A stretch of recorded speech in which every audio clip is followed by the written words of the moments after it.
Hello दोस्तों, मैं हूं शिव अकरम और आप देख रहे हैं डिजिटल लिटरेचर चैनल। जी हाँ दोस्तों, आज हम बात करेंगे 10th क्लास के इम्पोर्टेंट क्वेश्चन के बारे में। और आप लोग से माफ़ी चाहता हूं क्योंकि कुछ दिनों से हम वीडियो नहीं दे पाए थे, लगभग 1-1.5 महीना से करीब तो बहुत सारे स्टूडेंट जो है थोड़ा सा मेरे ऊपर नाराज़ भी है।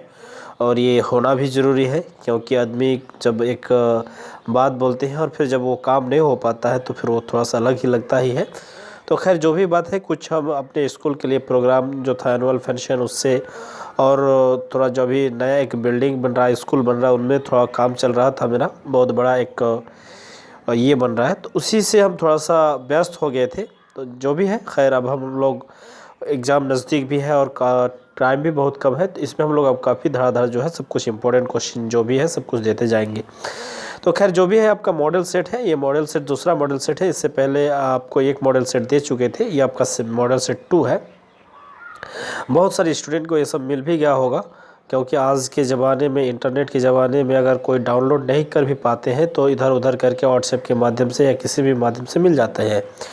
कोई स्टूडेंट का अगर नहीं मिले हैं तो वो मेरे ग्रुप में जुड़े हुए हैं तो उनको मिल जाएगा। अगर जो लोग नहीं जुड़े हैं वो वीडियो के डिस्क्रिप्शन में जाइए, लास्ट में देखिए व्हाट्सएप ग्रुप का लिंक होगा, उससे आप व्हाट्सएप में जोड़ सकते हैं। खैर जो भी है हम यहाँ पे बात करेंगे क्योंकि इस साल जो है थोड़ा सा सिलेबस का पैटर्न जो है चेंज हो गया, क्वेश्चन पैटर्न।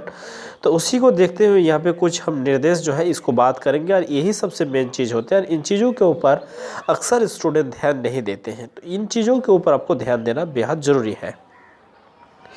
पहला जो यहाँ पे निर्देश है, समन्वय निर्देश है, उसमें बताया जा रहा है कि परीक्षार्थी यथासंभव अपने शब्दों में ही उत्तर दे। जब आप आंसर लिखिएगा तो वो आंसर ज़रूरी नहीं है कि किताबी भाषा में होना चाहिए, जो आपके सर पढ़ाए हैं या जहाँ से आप कोचिंग लिए वही होना चाहिए। उसको आप मॉडिफाई करके लिखिए, वो अपने हिसाब से जो आपको सूटेबल लगे वो लिखिए। तो उसमें क्या होगा, आपका नंबर जो है बेहतर आएंगे और आपको याद नहीं करना पड़ेगा। कोई भी क्वेश्चन का आंसर आप उसको समझ लीजिए, पढ़ लीजिए, और उन क्वेश्चनों का आंसर थोड़ा अगर कम भी हो, ज़्यादा भी हो, भाषा गलत भी हो, स्पेलिंग गलत भी हो, जो भी हो, लेकिन वो अपने शब्दों में लिखना चाहिए। अपने शब्दों में अगर लिखेंगे तो जो एग्जामिनर होगा वो आपका जो है क्वेश्चन को पढ़ते ही वो समझ जाएगा कि ये स्टूडेंट जो है अपने से लिखे हैं। नेक्स्ट यहाँ पे 2 नंबर पॉइंट है, इस प्रश्न पत्रों में 2 खंड होंगे, यानी ए और बी। दोनों खंड के सभी प्रश्नों का उत्तर देना अनिवार्य है, यानी कोई भी प्रश्न ऐसे नहीं होंगे कि आपको छोड़ देना होगा। लेकिन जो जो क्वेश्चन अथवा से रहेगा उनका अथवा वाला क्वेश्चन कोई एक लिखना होगा, दोनों नहीं, अथवा वाला क्वेश्चन एक। ठीक है। सबसे पहले यहाँ अगर हम देखें तो रासायनिक जो और भौतिक विज्ञान एवं रासायनिक विज्ञान का जो है 52 अंक क्वेश्चन में रहेगा। जीव विज्ञान जो है वो उसमें 28 अंक रहेगा। ठीक है। प्रत्येक प्रश्नों के अंक उसके सामने अंकित है। ठीक। 2 अंक वाले प्रश्नों का उत्तर लगभग 40 से 50 शब्दों में देना है और 4 अंक वाले प्रश्नों का उत्तर लगभग 50 से 60 शब्दों में देना है। हालांकि 2 अंक वाले जो है उसमें आप 40 से 50 शब्दों में देना थोड़ा सा मुश्किल हो जाएंगे। हो सकता है कि आप उसको 2 लाइन में, 3 लाइन में दे दें तो काफ़ी है। ठीक है। 4 अंक जो होंगे उनमें आपको फिर क्या करना है, क्योंकि 50-60 शब्दों से 4 अंक आपको नहीं मिलता है, उससे थोड़ा सा ज़्यादा जाना पड़ेगा। 5 अंक के लिए आपको लगभग 100 शब्दों के आसपास जाना होगा। ठीक है।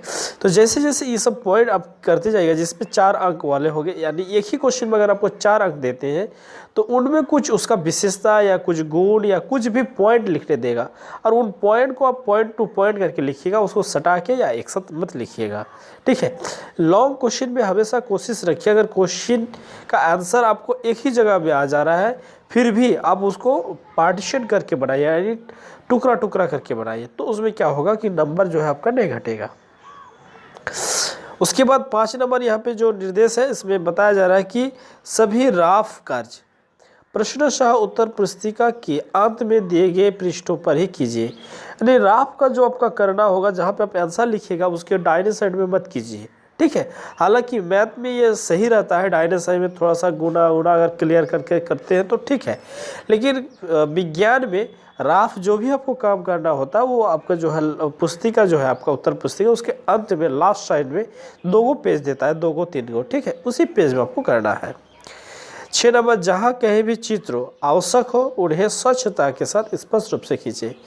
अगर कहीं पे आपको चित्रों की आवश्यकता है और बेशक साइंस में यानी विज्ञान में चित्र हो की आवश्यकता पड़ते हैं, तो इसमें स्वच्छता यहाँ पे बताया गया है कि वहाँ पे आवश्यक दे और स्वच्छता यानी क्लियर करके बनाए। लेकिन साथ ही साथ उसमें आप ये ध्यान रखिए कि कोई भी पिक्चर, कोई भी छवि, ठीक है, उसको आप पेंसिल से ड्रॉ कीजिए, ना कि आप पेन से। पेन से कभी भी कोई पिक्चर या फिगर मत बनाइए। हमेशा मैथ में हो, साइंस में हो, सोशल साइंस में हो, किसी भी सब्जेक्ट पर हो, आप उसको पेंसिल से ही ड्रॉ करें। और अभी से वो पेंसिल का इस्तेमाल करते रहिए जब आप घर में अब जब उसको प्रैक्टिस ले रहे हैं तब।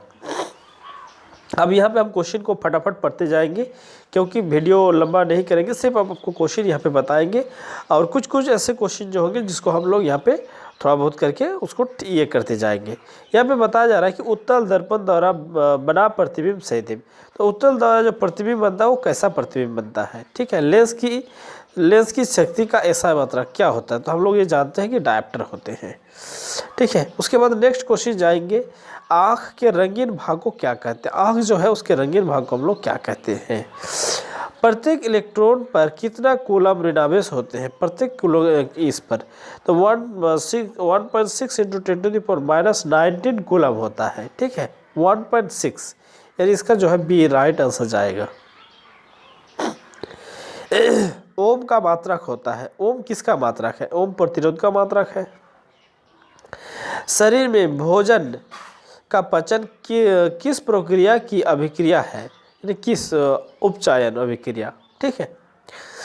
उसके बाद जल में घुलनशील क्षारक क्या कहलाता है, जल में जो घुलनशील क्षारक होते हैं उसको क्या कहते हैं, यानी जो जल में घुलनशील क्षारक होते हैं। विलयन, अम्लीय विलयन का पीएच मान होता है, अम्लीय विलयन जो होते हैं उसका पीएच मान कितना होता है, तो हम लोग जानते हैं कि 7 से कम होते हैं। कौन सा धातु कमरे के ताप पर द्रव अवस्था में होते हैं, यानी द्रव होता है, तो हम जानते हैं पारा, ठीक। यहाँ पे जो आपको बताया गया है कि निम्नलिखित में कौन असंतृप्त हाइड्रोकार्बन है, यानी इनमें कौन आपका जो है अनसैचुरेटेबल हाइड्रोकार्बन है, तो जिसमें आपका डबल बॉन्ड हो या ट्रिपल बॉन्ड हो वही आपका असंतृप्त हाइड्रोकार्बन होगा। जैसा अगर हम बी में यहाँ पे देखें तो CN अगर देखें तो 4 2 8 2 10, यहाँ पे CH4 हो गया, ठीक है। C 6 2 12 2 14, तो ये यहाँ पे B C D दोनों तीनों नहीं होगा, तब इसका मतलब ये हो जाएगा इसमें डबल बॉन्ड हो जाएगा। यहाँ पे कुछ रिक्त स्थान दिया गया है 11 नंबर क्वेश्चन से, इसको आपको रिक्त स्थान को भरना है। रिक्त स्थानों को पूर्ति उपयुक्त शब्दों द्वारा कीजिए। यहाँ पे जो डॉट डॉट दिया गया है इसमें आपको कौन सा ऐसा शब्द हो जाएगा कि जो इस जगह में देंगे तो वो आपका सूटेबल होगा, तो इसको पढ़ के पहले देख लेते हैं। जो व्यक्ति दूर की वस्तु को साफ नहीं देख सकता है उससे लेंस का व्यवहार है, यानी दूर की वस्तु को उसको साफ नहीं दिखाई देता है, तो दूर की वस्तु को साफ दिखना है तो उसको कौन सा लेंस देंगे, ठीक है। तो दूर की वस्तु को साफ नहीं देख पा रहे हैं तो उसका क्या हुआ है, निकट दृष्टि दोष हुआ, यानी उसका प्रतिबिंब जो है नज़दीक ही बन जाए, तो उसका प्रतिबिंब को दूर भगाने के लिए आपको अवतल लेंस की आवश्यकता है, यहाँ पे अवतल लेंस देना होगा।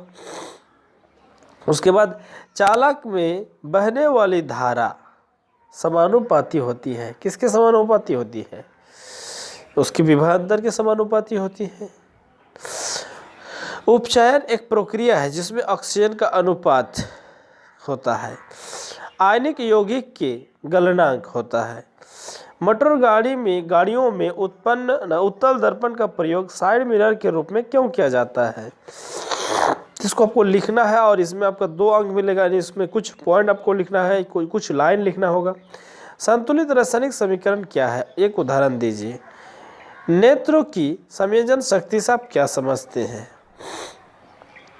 जल की अनुपस्थिति में अम्लों का व्यवहार अम्लीय क्यों नहीं होता है, यानी जब जल रहते हैं, यानी जल की अनुपस्थिति में, जल की उपस्थिति में नहीं, जल की अनुपस्थिति में अम्लों का व्यवहार अम्लीय क्यों नहीं होता है, क्योंकि उसमें H+ आयन जो है वो नहीं दिखता है। ताज़े दूध का pH मान 6 होता है, दही बन जाने पर इसका pH मान में क्या परिवर्तन होगा। विद्युत हीटर का तापीय अवयव किस पदार्थ का बना होता है, विद्युत हीटर जो है उसका तापीय अवयव किस पदार्थ का बना होता है और क्यों, ठीक है। ओम नियम के कथन में ताप क्यों अचर रहता है? यानी ओम के कथन में ताप क्यों अचर रहता है? क्योंकि ओम का नियम जो है उसको पदार्थ की लंबाई और पदार्थ के अनुप्रस्थ काट के क्षेत्रफल के ऊपर निर्भर करते हैं, तो इसलिए ताप यहाँ पे अचर रहते हैं। व्यंजक चूर्णों के दो महत्वपूर्ण उपयोग को लिखिए। व्यंजक चूर्णों का दो महत्वपूर्ण उपयोग।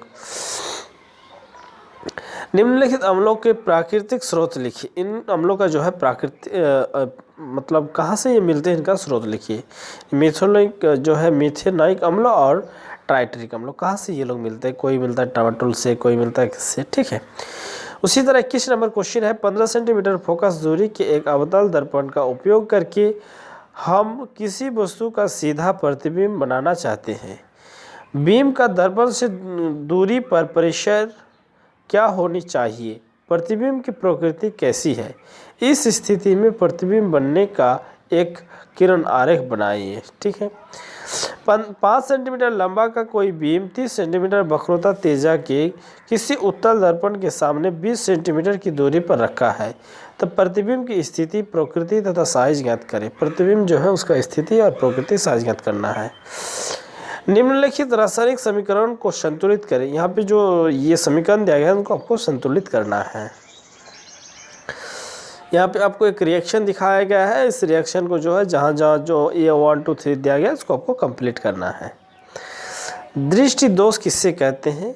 3 प्रकार के दृष्टि दोषों का नाम लिखिए। इनसे दूर करने के लिए किस प्रकार का लेंस का उपयोग किया जाता है?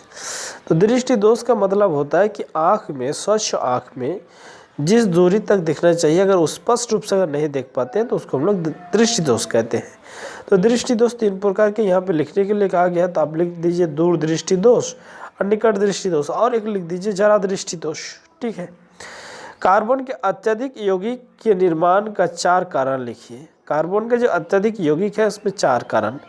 तो दुनिया में अक्सर जो है कार्बनिक पदार्थ ही पाए जाते हैं, ठीक है, या जिसमें आग पकड़ते हैं उसमें कार्बन है, या दूसरा आप बोल सकते हैं कि कार्बन के संयोजकता जो है 4 है, इसलिए साझेदारी ज़्यादा करते हैं, इसीलिए कार्बनिक यौगिक अत्यधिक होते हैं। एल्काइन, एल्काइन क्या है? इसका समन्वय सूत्र लिखिए। सबसे सरल एल्काइन का नाम तथा संरचना सूत्र लिखिए। तो एल्काइन जो होते हैं Ca, एल्काइन क्या है पहले इसको दे दो। एल्काइन एक असंतृप्त हाइड्रोकार्बन है जो 2 कार्बन परमाणुओं के बीच ट्रिपल बंध लगाते हैं, त्रिया बंध लगाते हैं। इसका समन्वय का सूत्र बोले तो CnH2n-2 हो जाएगा। गोलीय दर्पण के ध्रुव प्रधान अक्ष यानी जिसको मुख्य अक्ष कहते हैं, वक्रता केंद्र, फोकस एवं फोकस दूरी की परिभाषा लिखिए। ये बहुत इजी है। प्रतिरोध किससे कहते हैं? चालक का प्रतिरोध किन किन कारकों पर निर्भर करते हैं? प्रतिरोध को भी हम डिस्कस कर लिया, कहाँ किस किस कारणों पर निर्भर करते हैं वो भी हम लिखा के रखे हैं।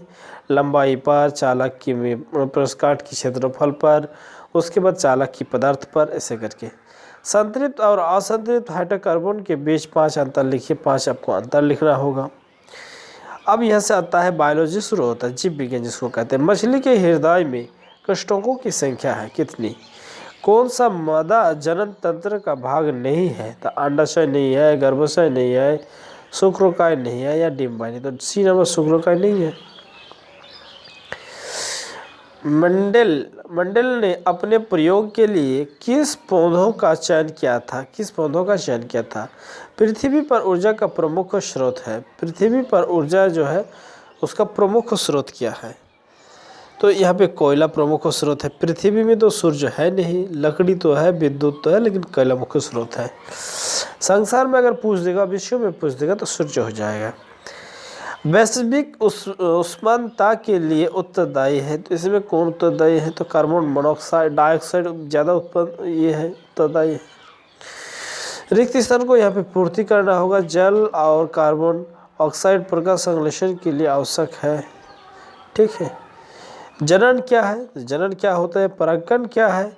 आदर्श ईंधन की 2 विशेषता लिखिए। आदर्श ईंधन जो होते हैं उसमें सस्ता होते हैं और उसको जो है एकत्रित करना या संग्रह करना आसानी होते हैं, ठीक है। और ये जो है अवशिष्ट पदार्थ यानी जैसे छाई, धुआं, ये सब कम देते हैं, उसी को हम आदर्श ईंधन कहते हैं। बायोगैस के 2 लाभ लिखिए। हमारे गतिविधियाँ पर्यावरण को किस प्रकार प्रभावित करते हैं। हम लोग जो गतिविधि करते हैं उसके आधार पर हम लोग पर्यावरण को किस प्रकार प्रभावित करते हैं। और जितने भी पर्यावरण प्रदूषित होते हैं वो आदमी की किसी न किसी वजह से उसी के काम के अनुसार, उसी की एक्टिविटी के अनुसार ही होते हैं। मानव पाचन तंत्र का नामक चित्र, ठीक है। मनुष्य के उत्सर्जन तंत्र का नामक चित्र। अवसाय में भोजन के पाचन का वर्णन कीजिए। पाचन तंत्र में प्रोटीन का पाचन का वर्गीकरण कीजिए।